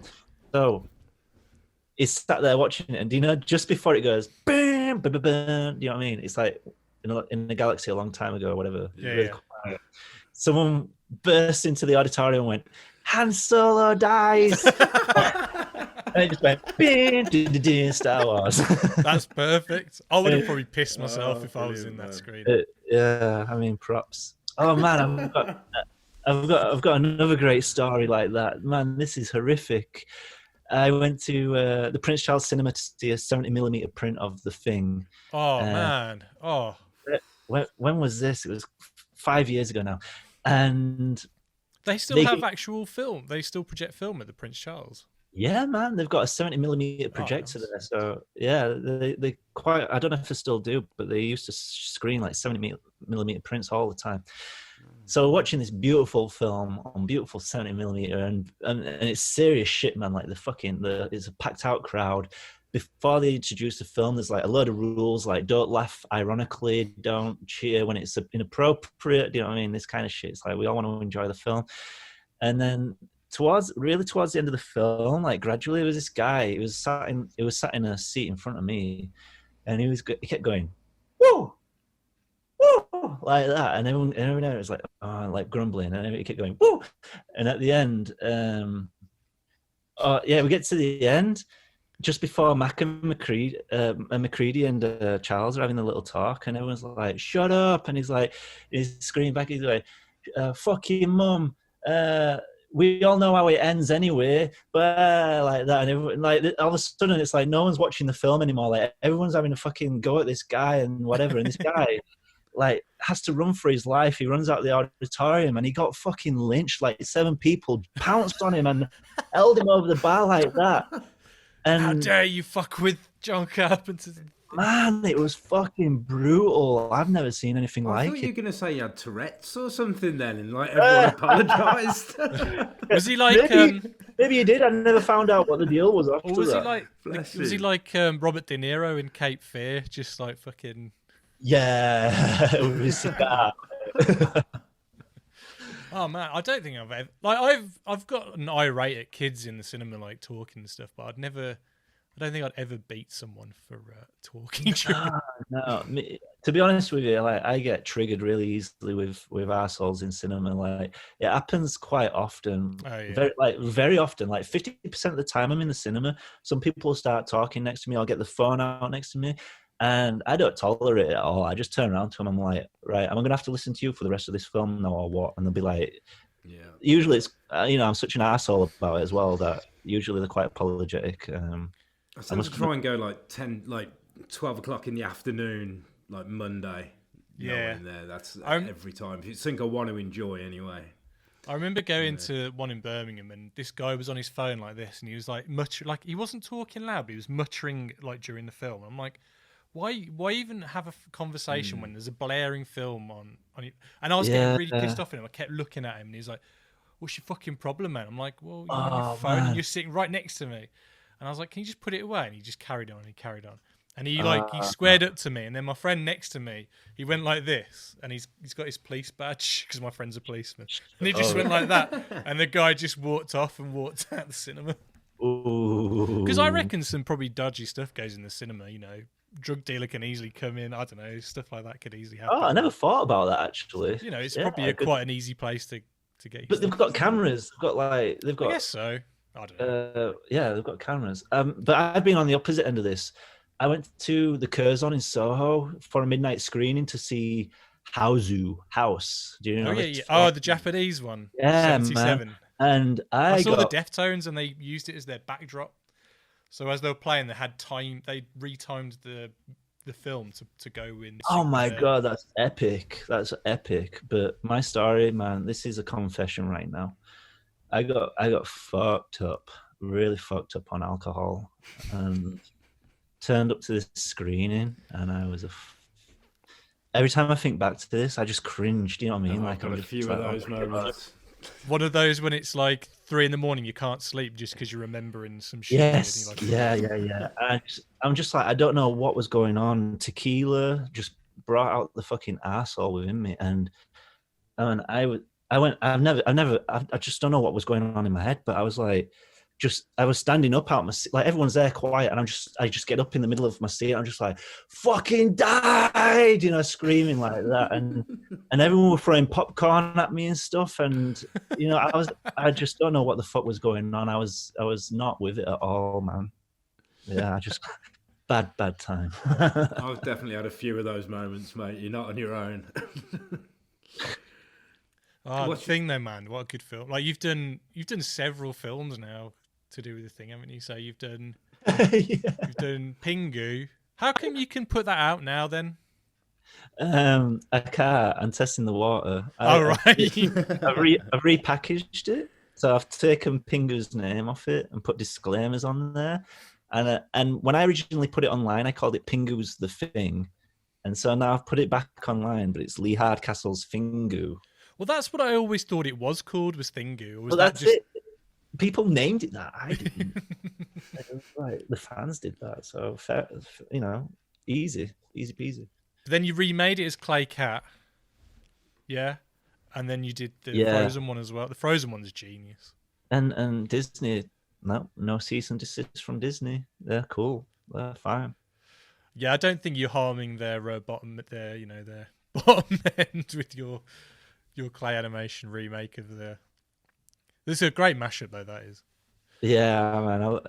You know what? It's really fun when you get some existing audio, and then you do the animation to the existing audio. Like, because as a film student, you know that half the work is the audio, and the other half is the video. Yeah. So if you've got the audio, then it's like, half the job's done. Well, that's why I quite like doing music videos, because that side I don't have to worry about, because that's done.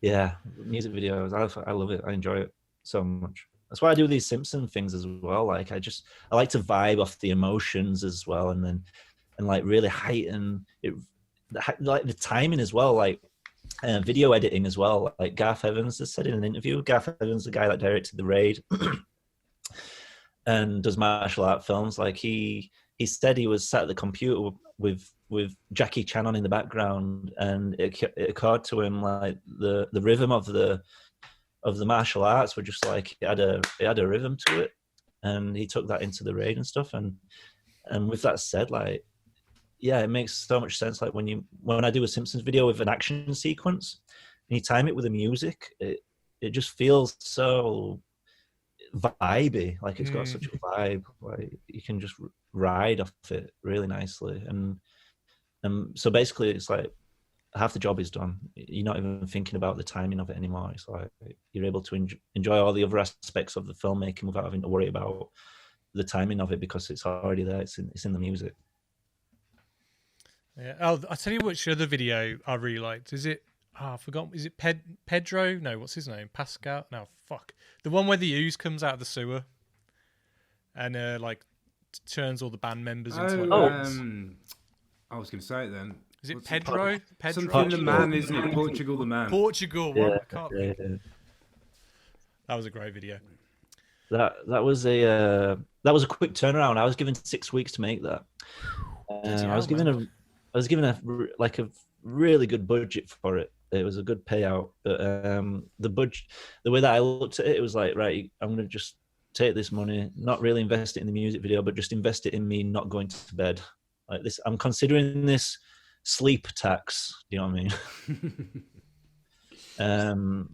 And so yeah, it turned out all right considering. I just whenever I'm up against the clock, a couple of things that I try and do: limit the locations, limit the characters, and just do as much as I can within that environment. It saves a lot of time that way. No, that was a. If anyone hasn't seen that one, check that one out. It's fantastic. Like pretty much all your other videos. How's your hamsters going? I've just sculpted this guy on. Look at that. So have you got another little camera going on down there? No, not yet. I might set one up in a moment. I might keep this. I might keep my Twitch stream going actually when you guys go, and then start talking to the chat room. If there's anyone in the chat room, I've got 11 viewers. But any questions on your chat room today? Right. Let's see what's happening in the chat room. Frank84 is asking, "What's your all-time favorite film you have made?" Nice and easy one. For me, it's Ghost Burger. 20-minute film. 20-minute short film. What's interesting about Ghost Burger is that I like to read a lot about feature film screenwriting, and at that particular moment, I'd read Save the Cat, and Save the Cat has a particular structure on how to pace out a narrative for a feature film, like hit the marks. Like for example, you've got like a midway point. Got the end of acts 1 and 2 and 3, obviously. You've got sex at 60, which is like a sex scene at page 60. Obviously, you don't have to follow these rules. But what I did was I tried to take that theory and squish it down into 20 minutes. So with the Save the Cat theory, I wrote Ghost Burger with that. And so that's why it has like a bit of a feature film feel about it within 20 minutes. I was watching a YouTube video today of someone reacting to Ghost Burger. And the reaction videos are hilarious because people just have to, like, they overreact, I think, and they're like, to things. Yeah. They have to question, what's this? Whoa, wait. It's like when I did the Prodigy video, someone did a reaction video to that, and it was. Did they really? Yeah, but the label took it down though. See, I don't get any of that stuff, like the reaction videos or the unboxing. You've got that kid who's I think the reason why they do it is because they can put Lee Hardcastle in their header, and that's all it is. I mean, it's like getting traffic, and also I think people don't necessarily want to watch edgy or potentially disturbing content on their own. They'd rather watch it through the eyes of somebody else watching it. Oh, okay, yeah. I guess so. Like the one guy I watched, he seemed like quite a timid guy, and he was watching your films. And I think you disturbed him. Safe to say. Job done. Yeah, it's like they start out pretending to react and like, oh my god, oh fuck no, and then by the end of it, the cat they don't even know what to say. They're like, I'm broken. I don't know. Ghost Burger was fantastic. Isn't the guy from East Emmerdale in that? Yeah, Dominic Brunt. Yes, he's in it. Again, this was before I I shared an office with him. It was before them days. We bumped into each other at Leeds Film Festival. I'd done a Q&A on stage, and as immediately as I came off the stage, Dominic was there. And he was like, "Oh, you're a Leeds lad, aren't you?" I was like, "Fuck, you're Paddy from Emmerdale." Do you know what I mean? A bit like, whoa. And then we got talking after that, and we're still good friends. Like we still talk to each other, and He's a really interesting guy doing interesting projects, and he's really into horror and stuff. I think he's made his own horror film, hasn't he? I think. Yeah, he's made a few films. Oh, right. His last horror film as well was called Attack of the Adult Babies. And I actually did a 2-minute claymation sequence. It's like right at the end of the film in the climax. I'm really pleased with the sequence, actually. Like, I have to check that out. Where can you see that one? Amazon. Oh, okay. Yeah. And didn't you work on the Ashens film as well? Yeah, I did. The Game Child. So it's Ashens. I stumbled upon this the other day, and he's reviewed stuff on his brown couch. Is that Ashens? Yeah. Yeah. I was like, what am I watching? This guy just talking about his Ghostbusters collection on his brown couch, and all you see is the... Yeah, all you see is his hands. That's his vibe. So the film, is it... What's the film? The film isn't the couch, is it? No, it's him. It's actually Ashens. Yeah. The reason why I came involved with that is because back in the day, I used to have my YouTube channel on the YouTube network called Channel Flip that Ashens was a part of as well. And Ashens of the Game Child was a Channel Flip production. It was like their, delving into the feature film side of things. Any other questions? Is there any other questions in the chat room? I was going to say, Lee, we've got actually, in a few weeks, we've got a guy called Wes Archer coming on who worked on Rick and Morty that you've... And I think he directed like 30 episodes of The Simpsons as well. Jesus, you've had some really interesting people on your show. Like who? Like I tell you what, it took us ages to try and get anybody, and then the moment we got Yvette, we actually emailed Yvette 2 years ago about it, and she only got back to us like a few weeks ago. And the moment we got Yvette, it snowballed, and we managed to get more people to like come on. It's because it suddenly becomes trusted. Yeah, I think so. Yeah. And I get asked to do podcasts all the time, and I've done some crap ones. You know what I mean? I've done some good ones. I've done some crap ones. They're not all. I'm hoping we're sort of in the middle ground. No, thank you for agreeing to do it, though. I appreciate it. Right, I've just got one last question. It comes from Frankie84 again. He wants to know: would I consider bringing back the Melty Heads, a limited run? And Melty. I saw those on your Instagram. You had them for sale, didn't you? Yeah. So back in the day, before I made Tears for Toilet, I was living in an attic in Paris. It was my ex-girlfriend's friend. She had a house through her father. Her father was some property guy. He had a Ferrari and stuff like this, and they were like developing this house that she was living in, and they'd knocked a hole through the attic space, and we needed a place to live. Like, we had no money between us. My ex-girlfriend at the time was working at Charles de Gaulle Airport, and so we were living in this attic that hadn't had any work done in it, like just a mattress in an attic space, and it'd been untouched since the World War. Like, there was dog tags in there from World War II and stuff. It was and ration cards and stuff. And that's where I made Tears for Toilet, and that I'm just trying to paint the picture for you, like my desperate times, and and I was trying to come up with ways of making money, obviously, constantly. And one of those were like, maybe I can make these Fimo melty head things. And I actually constructed the little boxes for them. I went to an art and craft shop and spent what money I had left on cardboard, as if you'd do that, right? And made like the 6-sided dice kind of packaging, and made these Fimo heads with the I tried to make it as simple as possible, because I was like, if I can shift these, I need to be able to make like so many within a certain amount of time and be able to profit from it and make it worth the while. So it was just one of my hairball schemes, and I did a little commercial for it and everything. I used the set from a music video that I'd recently shot called Love Automatic, Nightmare, and that's a great video, that one is, as well, with the Eagle Spangler. And the song's good for that as well. I mean, I'm really proud of that one. I was really proud of it at the time. I really felt like I was nailing it as the future John Carpenter film director, future Sam Raimi. I was like, yeah, man, I'm doing it. And these melty faces, I put them online. I must have sold about, I don't know, 6 or something. Were these the ones you did, like, they were a bit like Mad Balls, kind of, but with like a Topps trading card kind of thing? Yeah, it was vibing off of like 80s, these 80s toys, in like these little finger puppets that you get and stuff. Yeah, I remember. Yeah. Were these where they had like a little stop motion advert with like a dripping, like they were kind of like a loop of like something dripping and stuff like that, and I can't remember. It was a very, very, very basic commercial. Sorry, I'm just kind of adjusting my screen really annoyingly while I'm on Twitch. It was a really basic commercial where 30 seconds long. I just wanted to demonstrate that they had a glow in the dark eye because you can buy glow in the dark Fimo.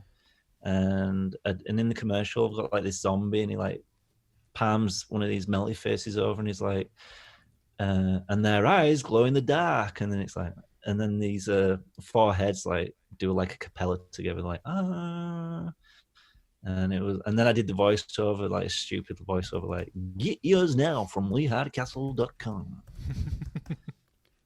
Yeah. Nice. So you're gonna make any more? No. After that long story. No, it was just a hairball scheme. The fact I get asked all the time, like people want merchandise like t-shirts and stuff. I'm like, I mentioned briefly the fact that I'm going to get some plush toys made, but it's like, I don't invest my effort or time into any of that stuff anymore because it's just not worth it. Like I could, you got the Melty Face commercial. Yeah, it's just not worth the time. It's like, it's not, it's better if I just make claymations rather than investing. That's not what I'm thinking of. The one I'm thinking of, you did like a Topps trading card thing. It was like a video, and it was just like a head. Oh, and it was like you did a few of them. That's another hairball scheme. That was with that guy Jordan that I've been talking about. He's an illustrator. If you go on Instagram, you type in Midnight Vipers. Oh, cool puppet. That's nice. Well, it's a big mistake. This was. Oh, tell this story, Ollie, because it. So you know, there's a new Bill and Ted film coming out. Yeah. That's actually real. So there's a competition where you can create Bill and Ted artwork and you can make money, like as long as it's to do with the new film. So I made these like stop motion puppets, and you know I did some stuff with them. Yeah. And then after I finished it all and submitted it, it went, this is for US residents only. You spent a couple of weeks and well, a week on it. A week.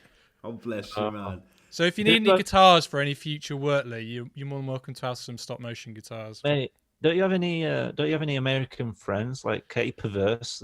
I said exactly the same. I have American family, so I could probably try and. Man, that's even better. Can you still enter it? Probably. I don't know. I could try. Do it. Man. Do it. You got to look at in the race. Come on, rules are meant to be bent. I'll tell you what. Keanu Reeves is hard to emulate in plasticine. Surprisingly, Alex Winter wasn't too bad. What was Keanu Reeves' band? Dogstar. Do you remember them? Dogstar. Yeah. Oh no, I never heard them though. Right then, we'll call it a day then, yeah. So, okay. Thank you very much, Lee. We really appreciate talking to you. It's actually been a joy because I've always wanted to talk with you, and if possible, could I at least? I'd love to make a few little props for one of your future videos, especially like one of the Simpsons ones or something. If you ever need a prop, just let me know, and I'll happily make you something. I'd love to. Okay, I'll take you up on that. Yeah, if there's anything I can think of, I'll definitely hit you up, and yeah, let's have a little crossover. Even if it's just like a little cup, I could be like, that's my cup in that video. Okay, yeah, man. Sure. I hate to ask people for stuff or waste or ask for people's time. I feel bad about it. Like I've got a sound guy who does a lot of my sound work, and is that your buddy in Canada? Yeah, that's my friend Tim Atkins in Canada. He does the sound when I can afford him. But he'll work for free. He'll do it for free, and I'm just like, mate, I can't have you doing this for free. You know what I mean? No, I know what you mean. It gets to a point when you're a certain age and you've done certain pieces of work. That doesn't matter because just because you've done those successful pieces of work doesn't mean to say you're already constantly minted. And Or you might have an idea for a production that's just a bit of a throwaway idea that doesn't. You know, you want to do it without any money, and so therefore you just do everything on your own and that kind of thing. And then you got people that are just like yourself, like, oh, I'll do anything for it. Like, let me do something. It's like, well, oh man, I appreciate that, but I just hate the thought of you, like, you know, spending a week on it or something. I don't know what I mean. But anyway, it won't take me a week to make a cup. If that's I'll definitely take you up on that offer. When the opportunity comes, yeah, I'll hit you up. Wicked, man. Cool. Well, great. Tom's available for sexual favors though, if you need him for just to fluff you while you're doing your animating or something. Hey, you should don't let them puppets go to waste. You should even do like, I don't know, just do something with them. Make them melt. You should kill them, dude. You should kill him if you're not allowed. Bill and Ted kill each other.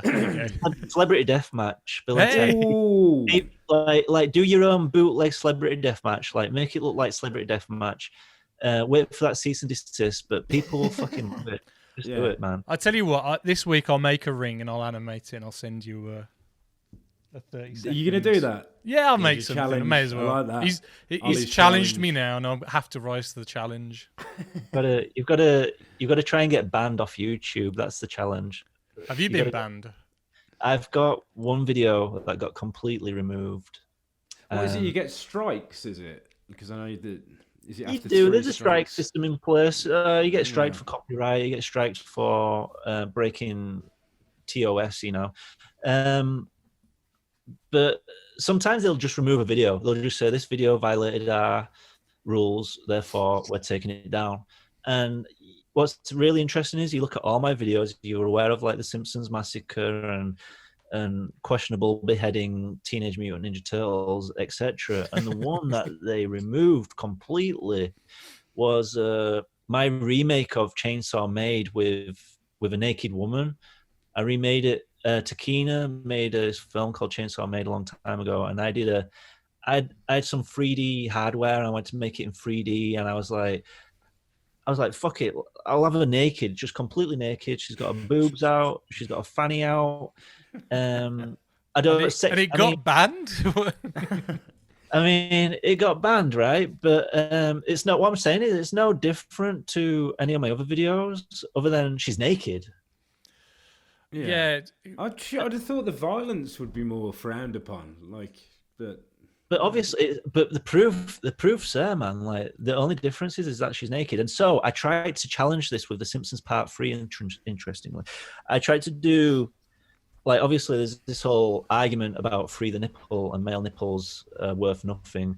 And in The Simpsons Part 3, I made it so that He-Man turns up and you've got He-Man's nipples on screen, and that's cool. But then later, you find out it's actually Marge. And then towards the end of the film, you've got naked Marge turn up. And it's like, I was curious. I was like, how is YouTube going to react to this? Do you know what I mean? And then they actually didn't have a problem with it. So. That's the dog. Plasticine nipples, man. Who'd have thought? Like my wife watches, Drag Race. Oh yeah, RuPaul. And so I was watching it with her, and I noticed when they're in male form and they're topless, they can show nipples. But as soon as they wear those fake breasts over the top, to give themselves breasts, and they've obviously got nipples, they blur out the fake nipples, which is totally. I'm like, insane. They're not even real nipples. Not even real.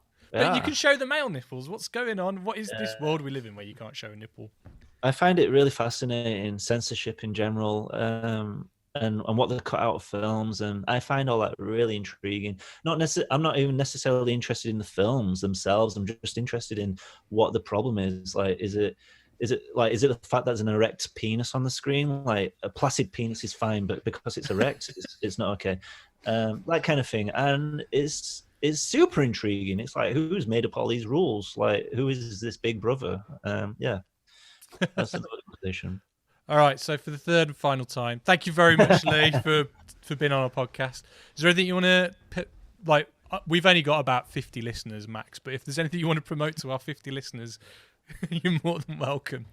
I'll just say, if you want to check me out on YouTube, my name is Lee Hardcastle. You can get there with this very entertaining URL, youtube.com/death, DEATH. And if you want to support me, you can do that just by subscribing. Subscribing gives me power to make more claymation. So, well, thank you again, Lee. Yeah, you're welcome. My pleasure. No, absolute pleasure, dude. Thanks for considering me a worthy animator of your podcast. Oh, you're more than worthy, man. We've been fans of your works for ages. So, yeah. All right then. Thank you very much for watching, everybody. You can always check us out on YouTube. We're on Spotify. We're on Apple Twitter. Podcasts. I never use Twitter, it. We haven't even done one post. Instagram. Yeah. So yeah. Right. See you later. Bye-bye. Bye. Okay, ciao. Cheers, Lee. Thanks a lot.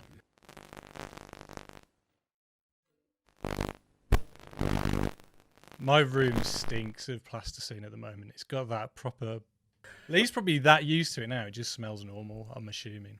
Yeah, I mean, I've got it underneath my fingernails 24/7. Like, it's in my food. It's. I think as a kid, I used to eat. I used to like, when you just like experimenting with stuff. I'd probably eat a little bit, here and there. Yeah, we all do it. Do you know what I love to do? My favorite thing is to get a chunk of plasticine and just bite into it, and then. Like as if you were to go to the dentist and they were to give you a new set of teeth or whatever, or give you braces, and it's like you can bite into it and then just examine all your teeth within the. Who needs to go to the dentist then? Just use plasticine. I'm doing Weight Watchers at the moment. I'm trying to think how many points it'd be just a piece of plasticine.